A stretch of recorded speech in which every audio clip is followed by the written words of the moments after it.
Tiwala naman si Trade and Industry Secretary Gregory Domingo na patuloy na tataas ang ranking ng Pilipinas sa Global Competitiveness Report ng World Economic Forum.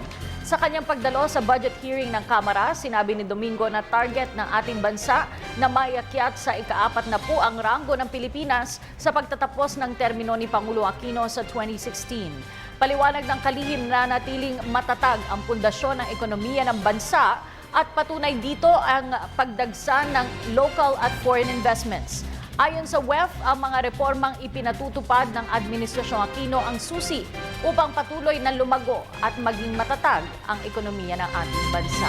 Maganda po yung tayo natin sa industry at saka sa services sectors.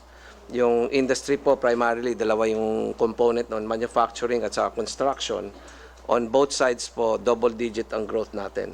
Double digit sa manufacturing, double digit rin po sa construction. So napakalakas po ng ating growth. In terms of the manufacturing, nakikita po natin dahil marami pa pong dumarating na bagong investor at marami pong plantang tinatayo ngayon. So ang manufacturing growth natin should continue to have a very strong rate going forward po.